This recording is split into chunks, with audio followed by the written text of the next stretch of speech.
There's nothing like patrolling the moon and shooting some bad guys to put me in a good mood. This is Moon Patrol for the Atari 2600. And you have to face a variety of obstacles in this game, like craters and rocks, enemy spaceships and tanks and landmines. And I like the little moon buggy. It looks like it has feet, but I think those are actually supposed to be wheels or a tank tread. Anyway, it's pretty cool. I played this game as a kid. In fact, this is one of my favorites, and I really like this game. But I remember it having a soundtrack, like a little catchy beat that would play when you were driving your moon buggy along the lunar surface. But this game didn't have a soundtrack, so maybe I'm remembering the arcade version. I don't think they had an Atari 7800 version of this game, but when you look at Moon Patrol, there's a lot of different elements going on in one very simple, fun package here. You have a two-dimensional side-scrolling action game mixed with a two-dimensional side-scrolling horizontal shoot-'em-up mixed with a vertical shooting game like Space Invaders. It's all a lot of fun, and Moon Patrol is one of my favorite video games on the Atari 2600.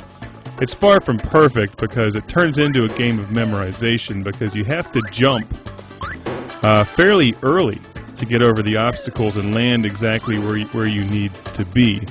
And it doesn't really give you enough time to react to something that you see necessarily, whether or not you're shooting at some bad guys in the air. So you have to basically memorize where the craters and the rocks are, because there's no margin for error. You can't just get a fender bender in your Moon Patrol buggy.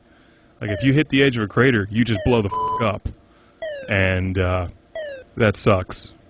I guess I never understood why you couldn't at least graze the boulders or just nick the end of one of those craters and then just damage your Moon Patrol buggy. But I think the designer's logic was that if you got a flat tire on the moon, that you'd die. And just dying a horrible, slow, painful death on the moon would make for a very boring video game. It might make a better video game than E.T. on the Atari 2600, but that's not saying much. So every time you see the Moon Patrol buggy explode into pixelated flames, know that that's a metaphor for a slow, horrible death without water or food. So, like 2 days, maybe, is what it would take to kill you. If you had a fender bender on the moon, AAA couldn't get to you. Now, as a classic Game Room fan, we know you'd have that Moon Patrol buggy stocked with a good case of beer, a couple bags of potato chips, maybe an iPod loaded with some episodes of Voltron or the Thundercats. You'd last at least a week before you got bored and died. One of the things that separates Moon Patrol from other games on the Atari 2600 is that you can shoot rapidly into the air. So it's not like Galaxian or something where you can only have one shot firing at one time. So it's like you can machine gun the bad guys in the air, and you can only shoot once at a time in front of you. We'll see what the instruction manual says. Maybe it gives some insight into why this thing is such a weak-ass moon buggy. As a moon buggy driver, I wonder if they have a union. Your objective is to travel across the surface of the moon as quickly as you can.